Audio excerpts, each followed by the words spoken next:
The Red-Headed League. I had called upon my friend, Mr. Sherlock Holmes, one day in the autumn of last year and found him in deep conversation with a very stout, florid-faced, elderly gentleman with fiery red hair. With an apology for my intrusion, I was about to withdraw when Holmes pulled me abruptly into the room and closed the door behind me. "You could not possibly have come at a better time, my dear Watson," he said cordially. "I was afraid that you were engaged." "So I am. Very much so." "Then I can wait in the next room." "Not at all.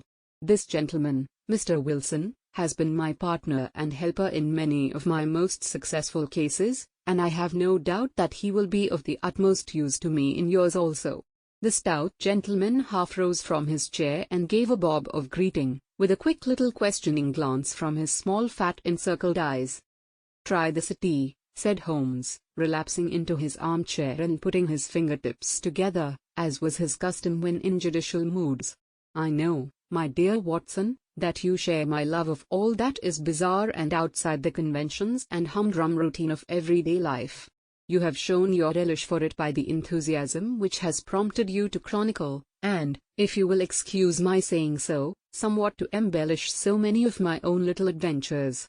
Your cases have indeed been of the greatest interest to me," I observed. "You will remember that I remarked the other day, just before we went into the very simple problem presented by Miss Mary Sutherland, that for strange effects and extraordinary combinations we must go to life itself, which is always far more daring than any effort of the imagination. A proposition which I took the liberty of doubting." "You did, Doctor, but none the less you must come round to my view, for otherwise I shall keep on piling fact upon fact on you until your reason breaks down under them and acknowledges me to be right. Now, Mr. Jabez Wilson here has been good enough to call upon me this morning, and to begin a narrative which promises to be one of the most singular which I have listened to for some time.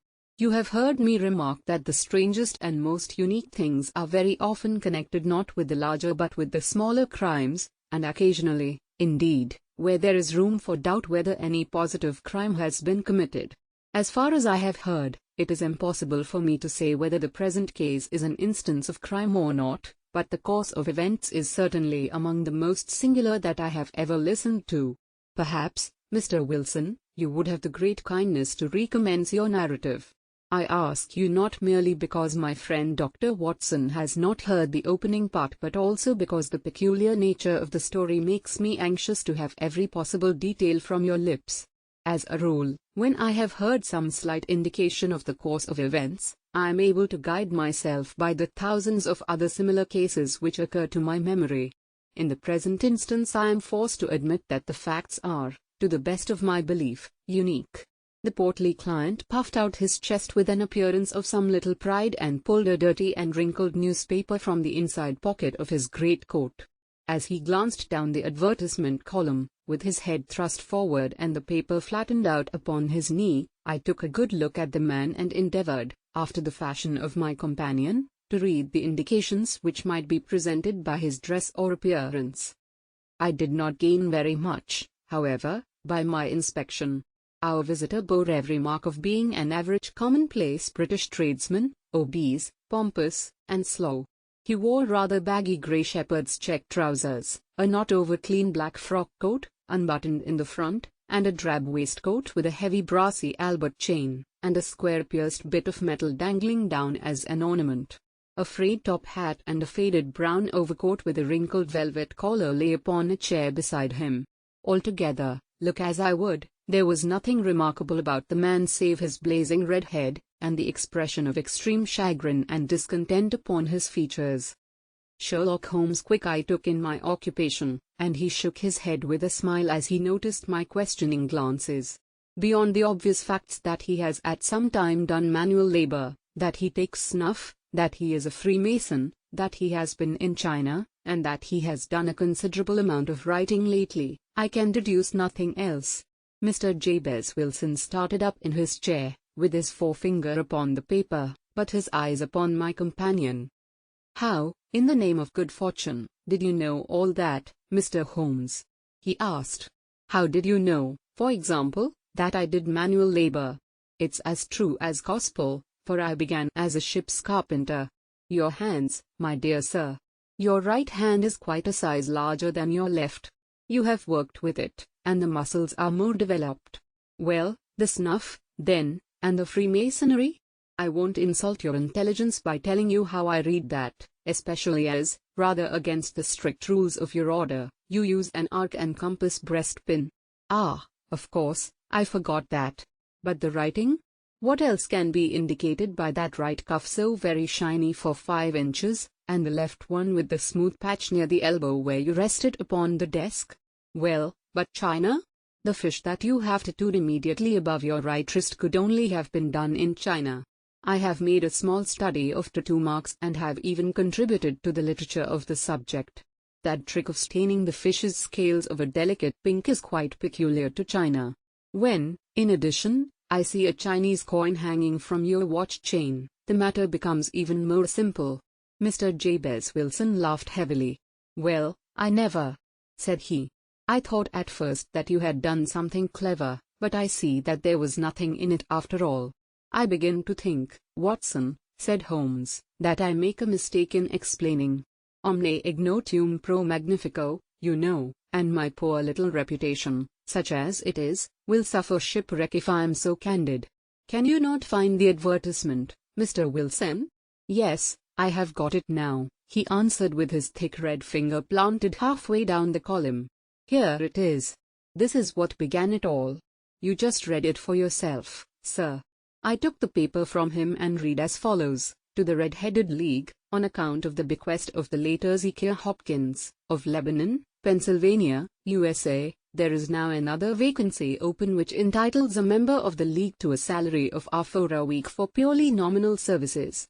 All red-headed men who are sound in body and mind and above the age of 21 years, are eligible. Apply in person on Monday, at 11 o'clock, to Duncan Ross, at the offices of the League, 7 Pope's Court, Fleet Street. What on earth does this mean? I ejaculated after I had twice read over the extraordinary announcement. Holmes chuckled and wriggled in his chair, as was his habit when in high spirits. It is a little off the beaten track, isn't it? Said he.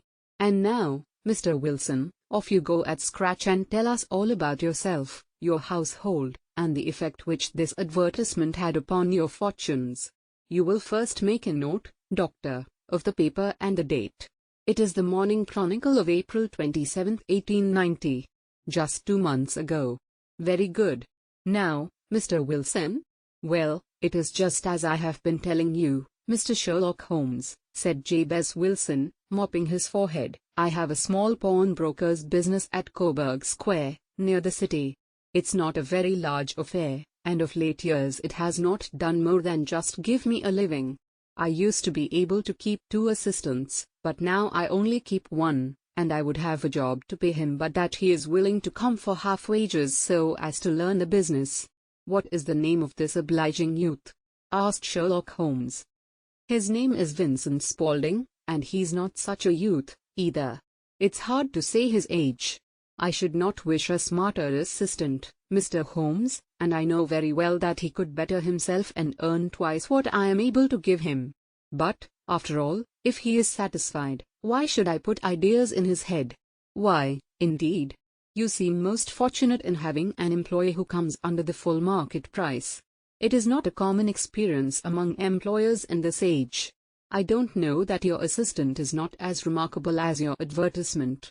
Oh, he has his faults, too, said Mr. Wilson. Never was such a fellow for photography.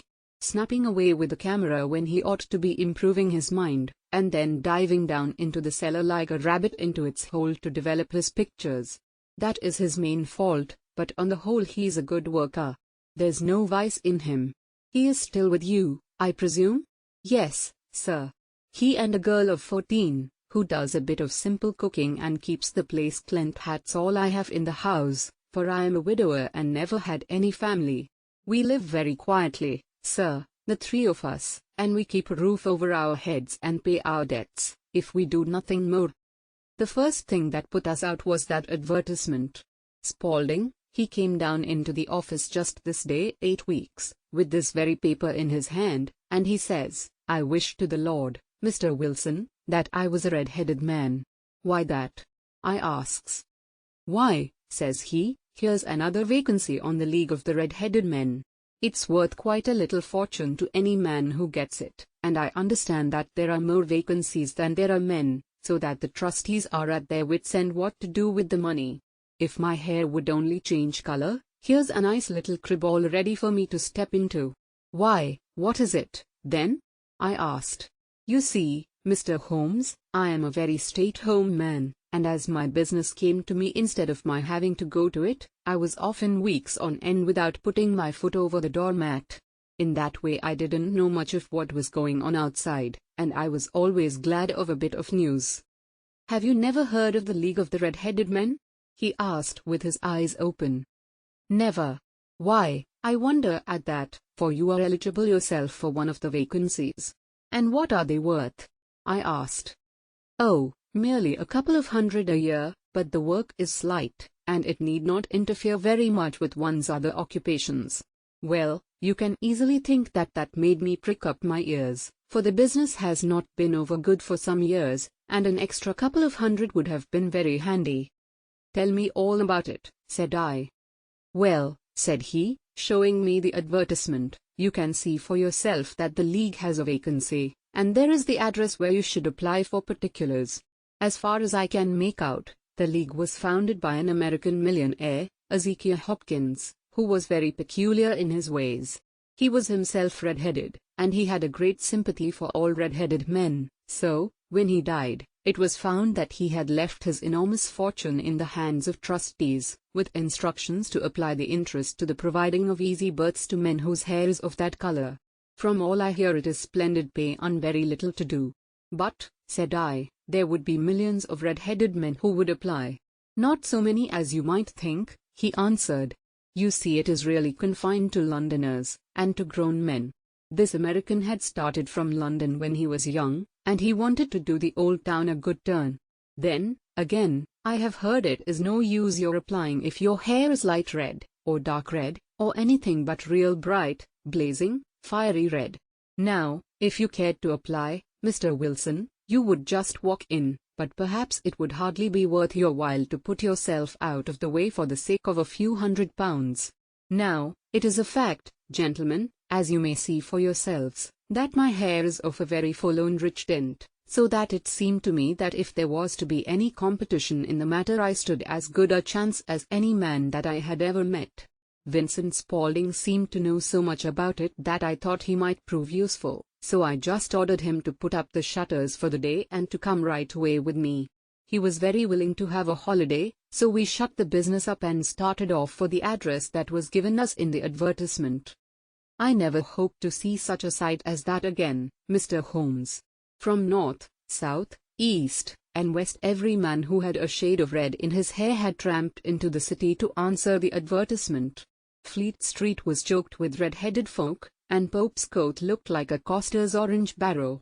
I should not have thought there was so many in the whole country as were brought together by that single advertisement. Every shade of color they were: straw, lemon, orange, brick, Irish setter, liver, clay, but, as Spaulding said, there were not many who had the real vivid flame-colored tint. When I saw how many were waiting, I would have given it up in despair, but Spaulding would not hear of it. How he did it I could not imagine, but he pushed and pulled and butted until he got me through the crowd, and right up to the steps which led to the office. There was a double stream upon the stair, some going up in hope, and some coming back dejected, but we wedged in as well as we could and soon found ourselves in the office. Your experience has been a most entertaining one, remarked Holmes as his client paused and refreshed his memory with a huge pinch of snuff.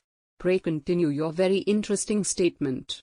There was nothing in the office but a couple of wooden chairs and a deal table, behind which sat a small man with a head that was even redder than mine. He said a few words to each candidate as he came up, and then he always managed to find some fault in them which would disqualify them. Getting a vacancy did not seem to be such a very easy matter, after all.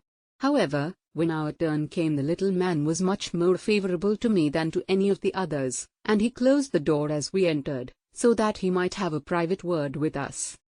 "This is Mr. Jabez Wilson," said my assistant, "and he is willing to fill a vacancy in the League. And he is admirably suited for it, the other answered. "He has every requirement. I cannot recall when I have seen anything so fine." He took a step backward, cocked his head on one side, and gazed at my hair until I felt quite bashful. Then suddenly he plunged forward, wrung my hand, and congratulated me warmly on my success. "It would be injustice to hesitate," said he. "You will, however, I am sure, excuse me for taking an obvious precaution." With that he seized my hair in both his hands, and tugged until I yelled with the pain. "There is water in your eyes," said he as he released me. "I perceive that all is as it should be.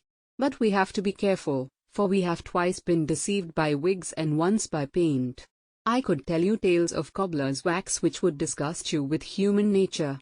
He stepped over to the window and shouted through it at the top of his voice that the vacancy was filled. A groan of disappointment came up from below, and the folk all trooped away in different directions until there was not a red head to be seen except my own and that of the manager. "My name," said he, "is Mr. Duncan Ross, and I am myself one of the pensioners upon the fund left by our noble benefactor. Are you a married man, Mr. Wilson? Have you a family?" I answered that I had not. His face fell immediately.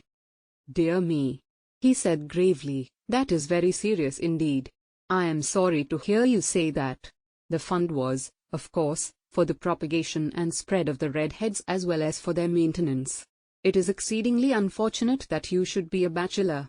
My face lengthened at this, Mr. Holmes, for I thought that I was not to have the vacancy after all, but after thinking it over for a few minutes he said that it would be all right. "In the case of another," said he, "the objection might be fatal, but we must stretch a point in favor of a man with such a head of hair as yours. When shall you be able to enter upon your new duties?" "Well, it is a little awkward, for I have a business already," said I. "Oh, never mind about that, Mr. Wilson," said Vincent Spaulding. "I should be able to look after that for you." "What would be the hours?" I asked. 10 to 2.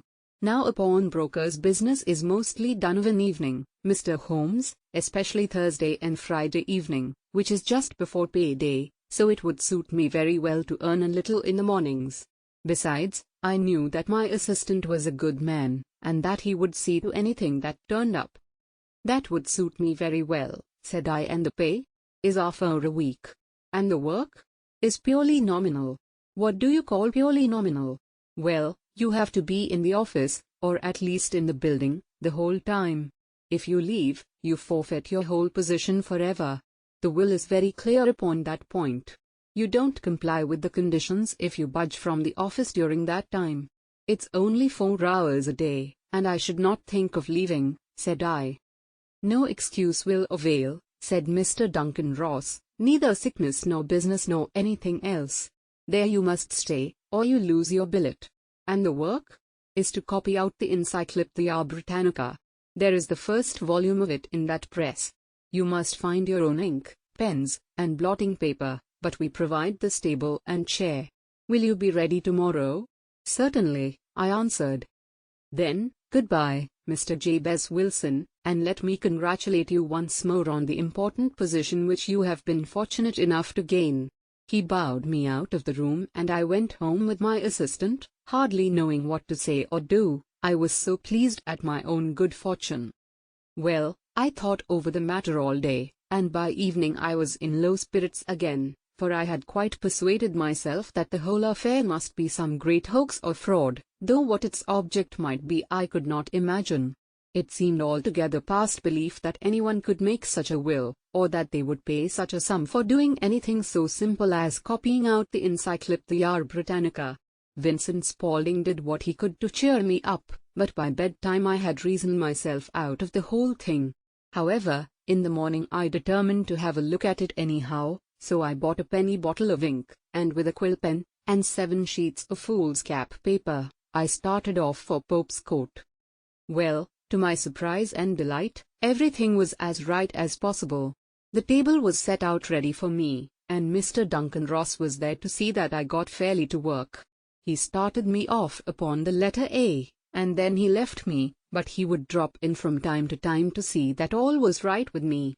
At 2 o'clock he bade me good day, complimented me upon the amount that I had written, and locked the door of the office after me. This went on day after day, Mr. Holmes, and on Saturday the manager came in and planked down 4 golden sovereigns for my week's work. It was the same next week, and the same the week after. Every morning I was there at 10, and every afternoon I left at 2. By degrees Mr. Duncan Ross took to coming in only once of a morning, and then, after a time, he did not come in at all. Still, of course, I never dared to leave the room for an instant, for I was not sure when he might come, and the billet was such a good one, and suited me so well, that I would not risk the loss of it. 8 weeks passed away like this, and I had written about abbots and archery and armor and architecture and Attica, and hoped with diligence that I might get on to the bees before very long. It cost me something in foolscap, and I had pretty nearly filled a shelf with my writings. And then suddenly the whole business came to an end. To an end? Yes, sir. And no later than this morning. I went to my work as usual at 10 o'clock, but the door was shut and locked, with a little square of cardboard hammered on to the middle of the panel with a tack. Here it is, and you can read for yourself. He held up a piece of white cardboard about the size of a sheet of notepaper. It read in this fashion: "The Red-Headed League is dissolved. October 9, 1890. Sherlock Holmes." And I surveyed this curt announcement and the rueful face behind it, until the comical side of the affair so completely overtopped every other consideration that we both burst out into a roar of laughter. "I cannot see that there is anything very funny," cried our client, flushing up to the roots of his flaming head. "If you can do nothing better than laugh at me, I can go elsewhere." "No, no," cried Holmes, shoving him back into the chair from which he had half risen. "I really wouldn't miss your case for the world. It is most refreshingly unusual. But there is, if you will excuse my saying so, something just a little funny about it. Pray what steps did you take when you found the card upon the door?" "I was staggered, sir. I did not know what to do. Then I called at the offices round, but none of them seemed to know anything about it. Finally, I went to the landlord, who is an accountant living on the ground floor, and I asked him if he could tell me what had become of the Red-Headed League. He said that he had never heard of any such body. Then I asked him who Mr. Duncan Ross was. He answered that the name was new to him. "Well," said I, "the gentleman at number 4. "What, the red-headed man?" "Yes." "Oh," said he, "his name was William Morris. He was a solicitor and was using my room as a temporary convenience until his new premises were ready. He moved out yesterday." "Where could I find him?" "Oh, at his new offices. He did tell me the address." "Yes, 17 King Edward Street, near St. Paul's."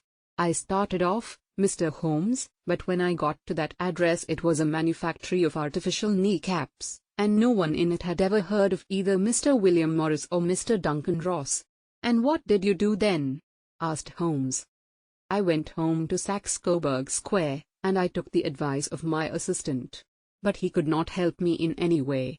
He could only say that if I waited I should hear by post. But that was not quite good enough, Mr. Holmes. I did not wish to lose such a place without a struggle, so, as I had heard that you were good enough to give advice to poor folk who were in need of it, I came right away to you." "And you did very wisely," said Holmes. "Your case is an exceedingly remarkable one, and I shall be happy to look into it. From what you have told me I think that it is possible that graver issues hang from it than might at first sight appear." "Grave enough," said Mr. Jabez Wilson. "Why, I have lost £4 a week." "As far as you are personally concerned," remarked Holmes, "I do not see that you have any grievance against this extraordinary league. On the contrary, you are, as I understand, richer by some R30, to say nothing of the minute knowledge which you have gained on every subject which comes under the letter A. You have lost nothing by them." "No, sir. But I want to find out about them, and who they are, and what their object was in playing this prank if it was a prank upon me. It was a pretty expensive joke for them, for it cost them £32. We shall endeavour to clear up these points for you. And, first, 1 or 2 questions, Mr. Wilson. This assistant of yours who first called your attention to the advertisement, how long had he been with you?" "About a month then." "How did he come?" "In answer to an advertisement." "Was he the only applicant?" "No, I had a dozen. Why did you pick him? Because he was handy and would come cheap. At half wages, in fact. Yes. What is he like, this Vincent Spaulding? Small, stout-built, very quick in his ways, no hair on his face, though he's not short of 30. Has a white splash of acid upon his forehead. Holmes sat up in his chair in considerable excitement. I thought as much, said he. Have you ever observed that his ears are pierced for earrings? Yes, sir. He told me that a gypsy had done it for him when he was a lad. Said Holmes, sinking back in deep thought. He is still with you? Oh, yes, sir, I have only just left him. And has your business been attended to in your absence? Nothing to complain of, sir. There's never very much to do of a morning. That will do, Mr. Wilson. I shall be happy to give you an opinion upon the subject in the course of a day or two. Today is Saturday, and I hope that by Monday we may come to a conclusion. Well, Watson, said Holmes when our visitor had left us, what do you make of it all? I make nothing of it, I answered frankly. It is a most mysterious business. As a rule, said Holmes, the more bizarre a thing is the less mysterious it proves to be. It is your commonplace, featureless crimes which are really puzzling, just as a commonplace face is the most difficult to identify. But I must be prompt over this matter. What are you going to do, then? I asked. To smoke, he answered. It is quite a three-pipe problem, and I beg that you won't speak to me for 50 minutes.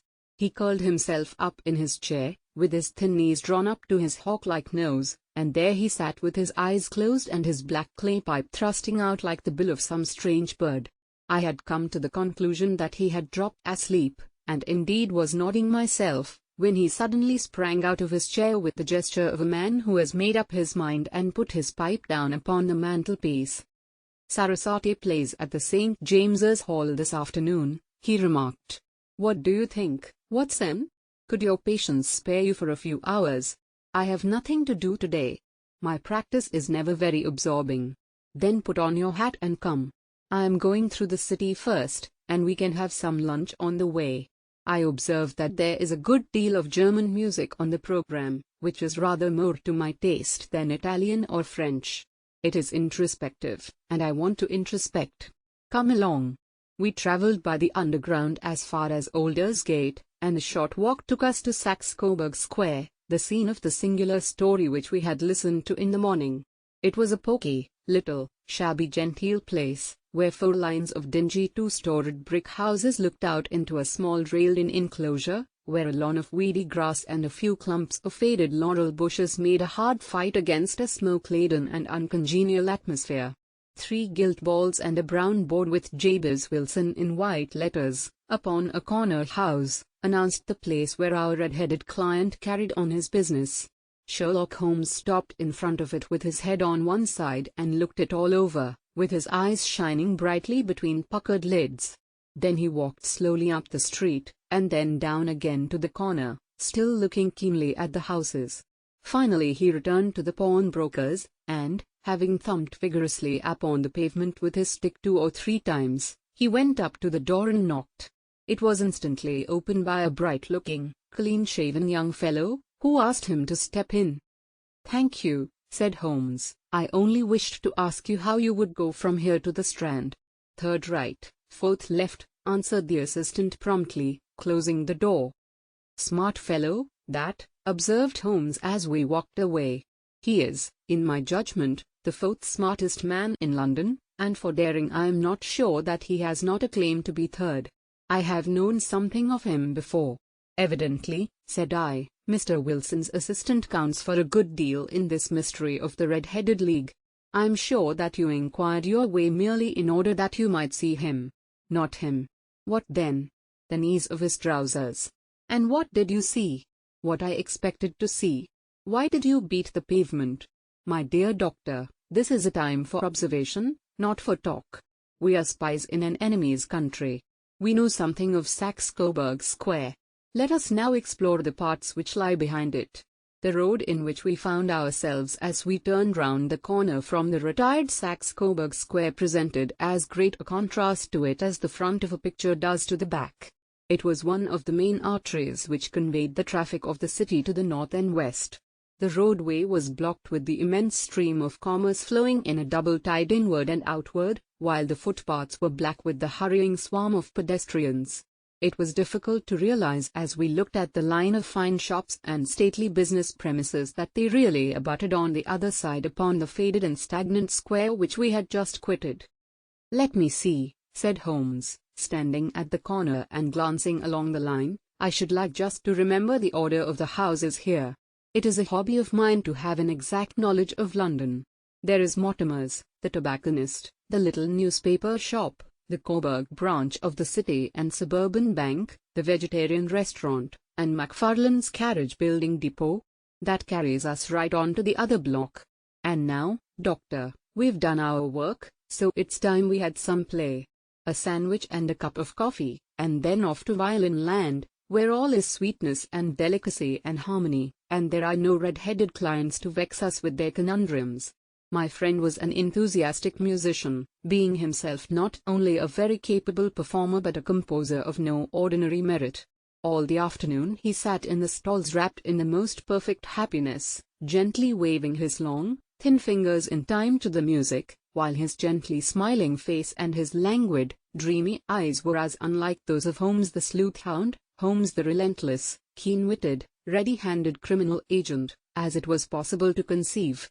In his singular character the dual nature alternately asserted itself, and his extreme exactness and astuteness represented, as I have often thought, the reaction against the poetic and contemplative mood which occasionally predominated in him.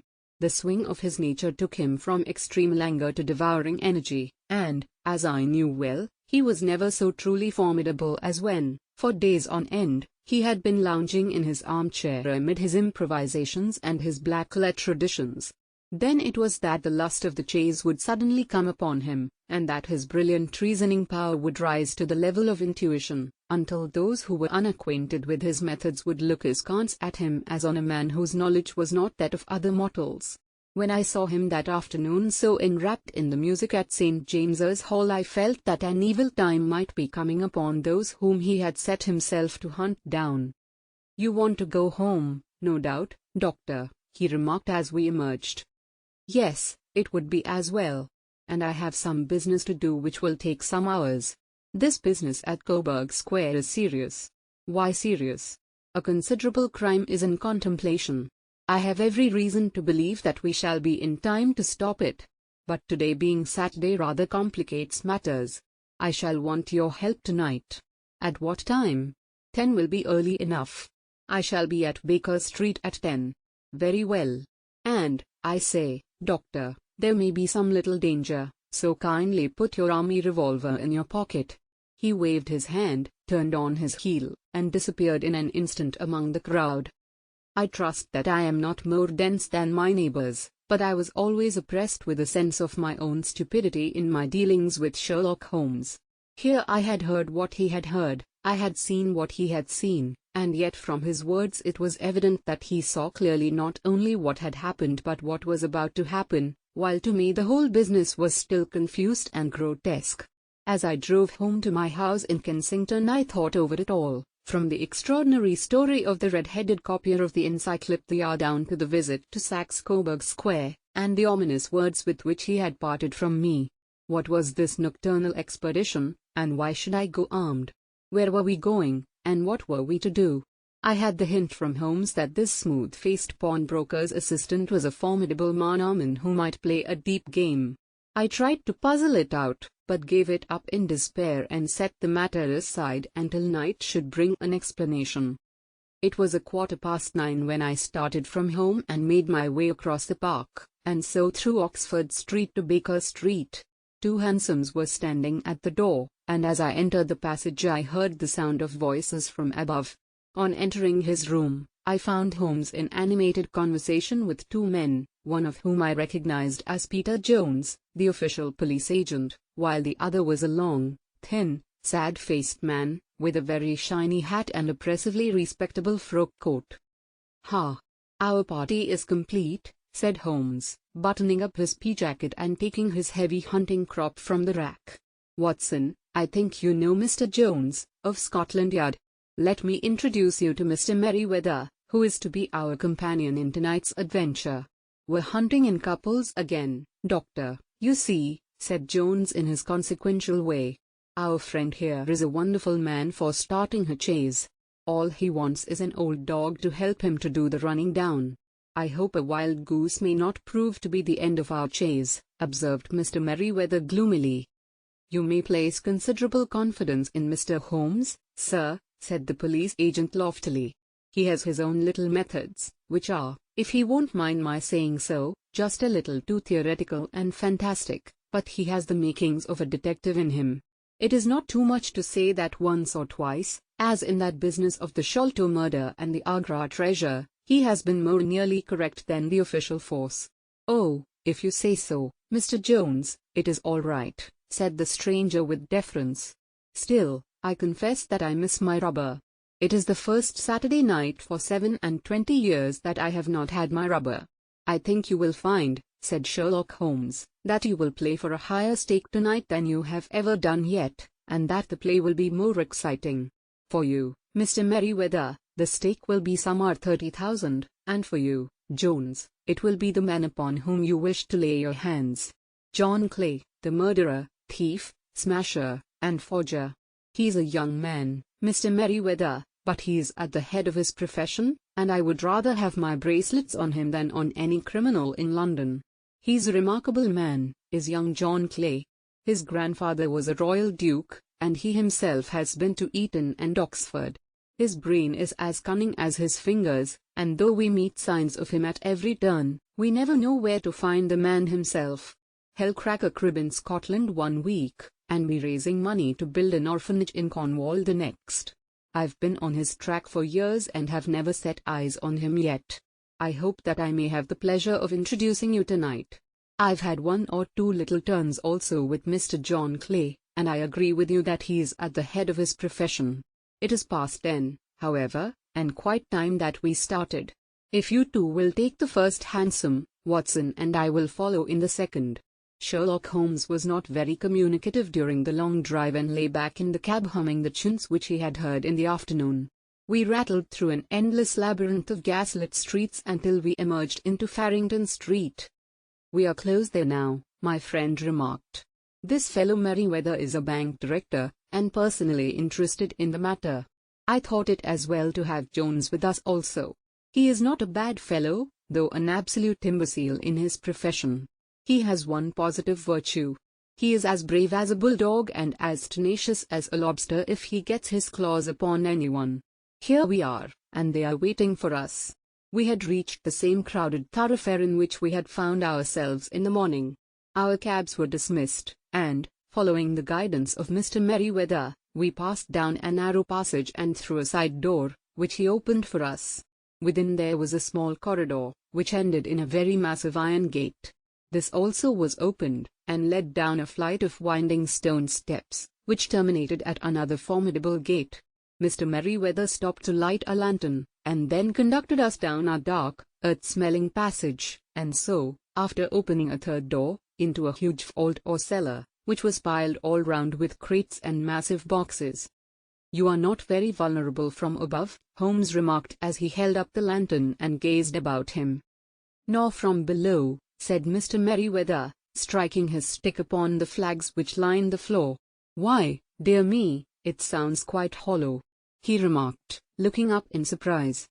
I must really ask you to be a little more quiet, said Holmes severely. You have already imperiled the whole success of our expedition. Might I beg that you would have the goodness to sit down upon one of those boxes, and not to interfere? The solemn Mr. Merriweather perched himself upon a crate, with a very injured expression upon his face, while Holmes fell upon his knees upon the floor and, with the lantern and a magnifying lens, began to examine minutely the cracks between the stones. A few seconds sufficed to satisfy him, for he sprang to his feet again and put his glass in his pocket. We have at least an hour before us, he remarked, for they can hardly take any steps until the good pawnbroker is safely in bed. Then they will not lose a minute, for the sooner they do their work the longer time they will have for their escape. We are at present, Doctors, no doubt you have divined in the cellar of the city branch of one of the principal London banks. Mr. Merriweather is the chairman of directors, and he will explain to you that there are reasons why the more daring criminals of London should take a considerable interest in this cellar at present. It is our French gold, whispered the director. We have had several warnings that an attempt might be made upon it. Your French gold? Yes. We had occasion some months ago to strengthen our resources and borrowed for that purpose 30,000 Napoleons from the Bank of France. It has become known that we have never had occasion to unpack the money, and that it is still lying in our cellar. The crate upon which I sit contains 2,000 Napoleons packed between layers of lead foil. Our reserve of bullion is much larger at present than is usually kept in a single branch office, and the directors have had misgivings upon the subject, which were very well justified, observed Holmes. And now it is time that we arranged our little plans. I expect that within an hour matters will come to a head. In the meantime, Mr. Merriweather, we must put the screen over that dark lantern. And sit in the dark? I am afraid so. I had brought a pack of cards in my pocket, and I thought that, as we were apothecary, you might have your rubber after all. But I see that the enemy's preparations have gone so far that we cannot risk the presence of a light. And, first of all, we must choose our positions. These are daring men, and though we shall take them at a disadvantage, they may do us some harm unless we are careful. I shall stand behind this crate, and do you conceal yourselves behind those. Then, when I flash a light upon them, close in swiftly. If they fire, Watson, have no compunction about shooting them down. I placed my revolver, cocked, upon the top of the wooden case behind which I crouched. Holmes shot the slide across the front of his lantern and left us in pitch darkness, such an absolute darkness as I have never before experienced. The smell of hot metal remained to assure us that the light was still there, ready to flash out at a moment's notice. To me, with my nerves worked up to a pitch of expectancy, there was something depressing and subduing in the sudden gloom, and in the cold dank air of the vault. They have but one retreat, whispered Holmes. That is back through the house into Saxe-Coburg Square. I hope that you have done what I asked you, Jones? I have an inspector and 2 officers waiting at the front door. Then we have stopped all the holes. And now we must be silent and wait. What a time it seemed. From comparing notes afterwards, it was but an hour and a quarter, yet it appeared to me that the night must have almost gone, and the dawn be breaking above us. My limbs were weary and stiff, for I feared to change my position, yet my nerves were worked up to the highest pitch of tension, and my hearing was so acute that I could not only hear the gentle breathing of my companions, but I could distinguish the deeper, heavier in-breath of the bulky Jones from the thin, sighing note of the bank director. From my position I could look over the case in the direction of the floor. Suddenly my eyes caught the glint of a light. At first it was but a lurid spark upon the stone pavement. Then it lengthened out until it became a yellow line, and then, without any warning or sound, a gash seemed to open and a hand appeared, a white, almost womanly hand, which felt about in the center of the little area of light. For a minute or more the hand, with its writhing fingers, protruded out of the floor. Then it was withdrawn as suddenly as it appeared, and all was dark again save the single lurid spark which marked a chink between the stones. Its disappearance, however, was but momentary. With a rending, tearing sound, one of the broad, white stones turned over upon its side and left a square, gaping hole, through which streamed the light of a lantern. Over the edge there peeped a clean-cut, boyish face, which looked keenly about it, and then, with a hand on either side of the aperture, drew itself shoulder-high and waist-high, until one knee rested upon the edge. In another instant he stood at the side of the hole and was hauling after him a companion, lithe and small like himself, with a pale face and a shock of very red hair. "It's all clear," he whispered. "Have you the chisel and the bags? Great Scott! Jump, Archie, jump, and I'll swing for it." Sherlock Holmes had sprung out and seized the intruder by the collar. The other dived down the hole, and I heard the sound of rending cloth as Jones clutched at his skirts. The light flashed upon the barrel of a revolver, but Holmes' hunting crop came down on the man's wrist, and the pistol clinked upon the stone floor. "It's no use, John Clay," said Holmes blandly. You have no chance at all." "So I see," the other answered with the utmost coolness. "I fancy that my pal is all right, though I see you have got his coat-tails." "There are 3 men waiting for him at the door," said Holmes. "Oh, indeed. You seem to have done the thing very completely. I must compliment you."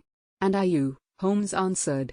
"Your red-headed idea was very new and effective." "You'll see your pal again presently," said Jones. "He's quicker at climbing down holes than I am. Just hold out while I fix the derbies." "I beg that you will not touch me with your filthy hands," remarked our prisoner as the handcuffs clattered upon his wrists. "You may not be aware that I have royal blood in my veins. Have the goodness, also, when you address me always to say sir and please." "All right," said Jones with a stare and a snigger. "Well, would you please, sir, march upstairs, where we can get a cab to carry your highness to the police station?" "That is better," said John Clay serenely. He made a sweeping bow to the 3 of us and walked quietly off in the custody of the detective. "Really, Mr. Holmes," said Mr. Merriweather as we followed them from the cellar, "I do not know how the bank can thank you or repay you.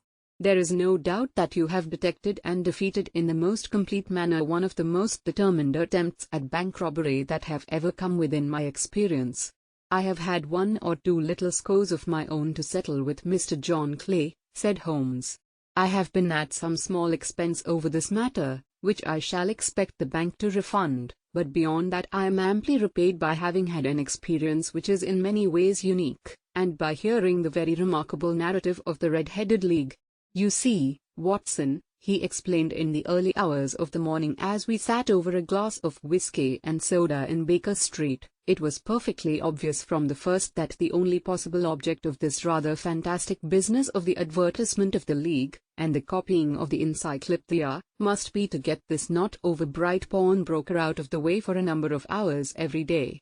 It was a curious way of managing it, but, really, it would be difficult to suggest a better. The method was no doubt suggested to Clay's ingenious mind by the color of his accomplice's hair. The hour for a week was a lure which must draw him, and what was it to them, who were playing for thousands? They put in the advertisement, one rogue has the temporary office, the other rogue incites the man to apply for it, and together they manage to secure his absence every morning in the week. From the time that I heard of the assistant having come for half wages, it was obvious to me that he had some strong motive for securing the situation. But how could you guess what the motive was? Had there been women in the house, I should have suspected a mere vulgar intrigue. That, however, was out of the question. The man's business was a small one, and there was nothing in his house which could account for such elaborate preparations, and such an expenditure as they were at. It must, then, be something out of the house. What could it be? I thought of the assistant's fondness for photography, and his trick of vanishing into the cellar. The cellar. There was the end of this tangled clue. Then I made inquiries as to this mysterious assistant and found that I had to deal with one of the coolest and most daring criminals in London. He was doing something in the cellar, something which took many hours a day for months on end. What could it be? Once more, I could think of nothing save that he was running a tunnel to some other building. So far I had got when we went to visit the scene of action. I surprised you by beating upon the pavement with my stick. I was ascertaining whether the cellar stretched out in front or behind. It was not in front. Then I rang the bell, and, as I hoped, the assistant answered it. We have had some skirmishes, but we had never set eyes upon each other before. I hardly looked at his face. His knees were what I wished to see. You must yourself have remarked how worn, wrinkled, and stained they were. They spoke of those hours of burrowing. The only remaining point was what they were burrowing for. I walked round the corner, saw the City and Suburban Bank abutted on our friend's premises, and felt that I had solved my problem. When you drove home after the concert I called upon Scotland Yard and upon the chairman of the bank directors, with the result that you have seen. And how could you tell that they would make their attempt tonight? I asked. Well, when they closed their League offices, that was a sign that they cared no longer about Mr. Jabez Wilson's presence, in other words, that they had completed their tunnel. But it was essential that they should use it soon, as it might be discovered, or the bullion might be removed. Saturday would suit them better than any other day, as it would give them 2 days for their escape. For all these reasons I expected them to come tonight. You reasoned it out beautifully, I exclaimed in unfeigned admiration. It is so long a chain, and yet every link rings true. It saved me from ennui, he answered, yawning. Alas, I already feel it closing in upon me. My life is spent in one long effort to escape from the commonplaces of existence. These little problems help me to do so. And you are a benefactor of the race, said I. He shrugged his shoulders. Well, perhaps, after all, it is of some little use, he remarked. L'homme est rien, l'homme est stout, as Gustave Flaubert wrote to George Sand.